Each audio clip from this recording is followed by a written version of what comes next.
సంగీత వైద్య చికిత్సను సోనోథెరపీ అంటారు. సంగీతాలతో వ్యాధులను నయం చేయడం ఈ పద్ధతి మానవ జాతి ఆవిర్భవించిన నాటి నుండి ఉంది.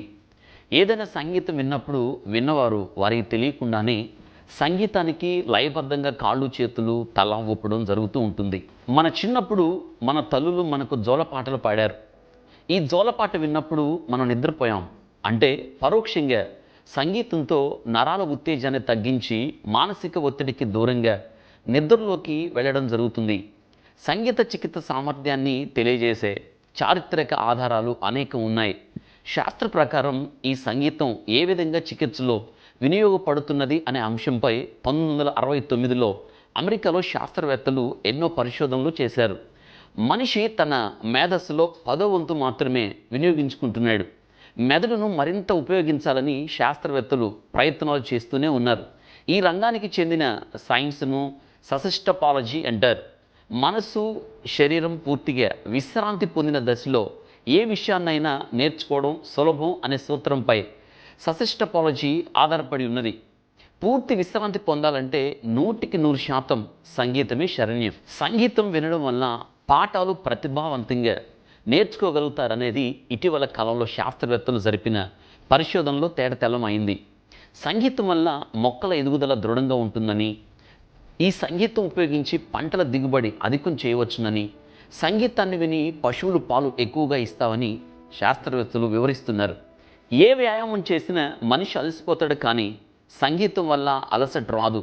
సంగీతం శ్వాసక్రియ మీద తీవ్ర ప్రభావాన్ని చూపి నిగూఢ శక్తిని వెలికి తీయగలదు. గుండె కండరాలు సంకోచ వ్యాకోచాలపై సంగీత ప్రభావం ఎంతో ఉంటుంది. సంగీత చికిత్సలో 3 భాగాలు ఉన్నాయి.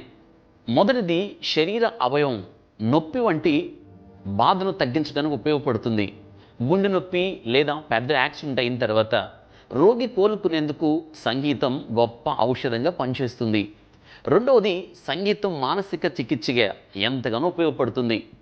తమ సమస్యలను సరిగా వివరించలేని వారికి, అర్థం చేసుకోలేని వారికి సంగీతం వారిదిగా నిలబడి వారిలో సమస్యలను మాట్లాడించగలుగుతుంది. ఈ సంగీతం చిన్నపిల్లల విషయంలో గొప్ప అద్భుతాలు చేయగలుగుతుంది. వారి మెదడులో ఉన్న సమస్యలను చక్కగా సమన్వయపరిచి వారిలో చర్యలకు పురికొల్పుతుంది. ముఖ్యంగా గుడ్డి వారికి సంగీతం ఒక దివ్య ఔషధంగా పనిచేస్తుంది. సంగీత శక్తికి కారణం ఏమిటి? స్వస్థత చేకూర్చే శక్తి సంగీతానికి ఎలా వచ్చిందనే విషయంపై స్పష్టమైన జవాబు ఏ శాస్త్రవేత్తకు తెలియదు. దానిపై విస్తృత పరిశోధనలు చేస్తున్నారు. సంగీతం మెదడులో ఉండే ఒక భాగాన్ని స్పృశిస్తుందని, ఆ భాగం మాట్లాడే వ్యవస్థతో ముడిపడి ఉంటుందని కొంతమంది పరిశోధకుల అభిప్రాయం. మెదడులో నిక్షిప్తమై ఉన్న జ్ఞాపకాల దొంతరలను సంగీతం కలపగలదని, ఈ పని మరి ఏ ఇతర పద్ధతుల వల్ల సాధ్యం కాదని మరికొందరి అభిప్రాయం. ఆల్జీమర్స్ వ్యాధితో బాధపడుచున్న రోగులకు తమ చిన్ననాటి పాటలు వింటే వాటిని గుర్తుపట్టి వ్యాధి లక్షణాలకు భిన్నంగా ప్రవర్తిస్తున్నట్లు సంగీత చికిత్స చేసేవారు ఒక ప్రత్యేకమైన స్థలం, సమయంలో సంగీతాన్ని రోగులకు వినిపిస్తే వారు తమ పూర్వపు అనుభవాలు గుర్తుకు తెచ్చుకోగలుగుతున్నారు. కాలిఫోర్నియా స్టేట్ యూనివర్సిటీ 30 మంది మైగ్రేన్ రోగులపై వివిధ పరిశోధనలు చేసి అధ్యయనం చేసి అందులో కొంతమందికి ట్రీట్మెంట్తో పాటు వారికి ఇష్టమైన సంగీతాన్ని వినిపించారు. మిగిలిన వారికి ఇతర వైద్య చికిత్సా పద్ధతులను అవలంబించి ట్రీట్మెంట్ చేశారు. అయితే సంగీతం విన్న రోగులకు త్వరగా స్వస్థత చేకూరింది. ఏడాది గడిచేసరికి సంగీతం వినడానికి అలవాటు పడిన వారిలో తిరిగి మైగ్రేన్ తలపోటు రాలేదంటే. అట్లాంటాలోని మెడికల్ సెంటర్లో నెల తక్కువగా పుట్టిన బిడ్డలకు సంగీతం వినిపించడం వలన త్వరగా బరువు పెరిగారు. పైగా ఆ శిశువులు ఆక్సిజన్ను మరింత ప్రతిభావంతంగా వినియోగించుకున్నారు. బాల్టిమోర్ హాస్పిటల్లో క్రిటికల్ కేర్ వార్డులో రోగులకు రోజు అరగంట సమయం సాంప్రదాయ సంగీతాన్ని వినిపించినప్పుడు 10 మిల్లీగ్రాముల వేలియం మెడిసిన్ ఎటువంటి ప్రభావాన్ని చూపుతుందో ఆ రకమైన ప్రభావం రోగులపై సంగీతం చూపించింది. ఆరోగ్యంగా ఉన్న వయసు గల పెద్దవారు సంగీత సాధన చేస్తే వారిలో ఆతృత, ఆందోళన, నిరుత్సాహం, ఒంటరితనం వంటి లక్షణాలు దాదాపు తగ్గిపోతాయని పరిశోధకులు తెలియజేస్తున్నారు. ప్రపంచంలో విశ్రాంతి తీసుకునేందుకు, రిలాక్స్ అయ్యేందుకు సంగీతం వినడం అతి ప్రాచీన విధానం.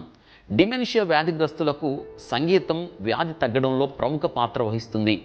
పెద్దవారు సంగీత సాధనలో మొదటి పాఠం ప్రారంభించినప్పుడు వారి రక్త నమూనాను తీసుకొని పరీక్షలు చేశారు. వారు ఆఖరి పాఠాలు నేర్చుకునే సమయంలో మళ్ళీ రక్త నమూనాలు తీసుకొని పరీక్షలు చేశారు. ఈ రక్త పరీక్షల్లో వారి శరీరంలో హార్మోన్ స్థాయి ఏమైనా పెరిగిందేమోనని పరిశీలిస్తే గ్రూపుగా సంగీత సాధన చేసిన వారి రక్తంలో హ్యూమన్ గ్రోత్ హార్మోన్ బాగా పెరిగినట్లు గుర్తించారు. ఈ హ్యూమన్ గ్రోత్ హార్మోన్ అధికమైతే మనిషిలో వృద్ధాప్యముకు సంబంధించిన ఆనవాళ్లు పోయి బలం సంతరించుకుంటుంది. ఈ హార్మోన్ మనిషికి ఎంతో లాభాన్ని చేకూరుస్తుంది. సంగీతం మెదడులో ఎండార్ఫిన్ను ఉత్పత్తి చేయగలుగుతుంది. ఇవి సహజసిద్ధంగా పనిచేసే పెయిన్ కిల్లర్స్. దంత వైద్యులు కూడా దంతాలు పీకేటప్పుడు, రోగికి నొప్పి తగ్గించేటప్పుడు సంగీతం ఉపయోగిస్తున్నారు. పక్షవాతం, గుండెపోటు వచ్చిన రోగుల విషయంలో సంగీతం వారిని ఉత్సాహంగా ఉంచేందుకు, కదలికలను ప్రోత్సహించేందుకు, జ్ఞాపక శక్తి తిరిగి పొందేందుకు ఉపయోగపడుతుంది. మనిషి ఇష్టమైన పాట వినేసరికి సులువుగా ఒత్తిడి నుండి బయటపడతాడు. మెదడు దెబ్బతినడం, తలకు గాయం వంటి వాటి వల్ల మనిషికి అఫాసియా వస్తుంది. దీనివల్ల మనిషి మాట్లాడే శక్తిని కోల్పోతాడు. మాట్లాడే మాటలు, రాసిన మాటలను కూడా అర్థం చేసుకునే శక్తి క్షీణించిపోతుంది. ఇటువంటి వారు వ్యాధి నుండి బయటపడే చికిత్సలో కీలక భాగం సంగీతాందే. సంగీతం నిద్రించేందుకు ఉత్తమ ఔషధం. స్కిజోఫీనియా వంటి వ్యాధులతో బాధపడే వారికి సంగీతం ఎంతో ఉపశమనం కలిగిస్తుంది. లేబర్ పెయిన్స్ పడుతున్న మహిళలకు సంగీతం వినిపించడం వల్ల వారు నొప్పి నుండి ఎంతో ఉపశమనం పొందినట్లు పరిశోధకులు తెలియజేస్తున్నారు. క్యాన్సర్ రోగులు ఆందోళన పడుతూ డాక్టర్లు, నర్సులతో మాట్లాడడానికి కూడా నిరాకరిస్తారు. సంగీతం వినిపించడం వల్ల వారిలో ఆందోళన తగ్గి డాక్టర్లతో మాట్లాడడానికి ముందుకొచ్చారంట. నిరుత్సాహాన్ని పారదోలి మనిషిలో నూతనోత్సాహాన్ని కలిగించడంలో సంగీతం గొప్ప పాత్ర నిర్వహిస్తుంది.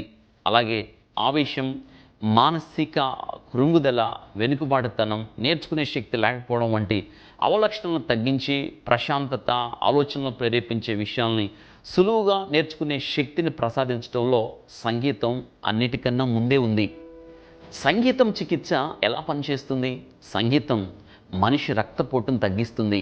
బేసల్ మెటబాలిజం, ఉచ్ఛ్వాస నిశ్వాస రేటును తగ్గిస్తుంది.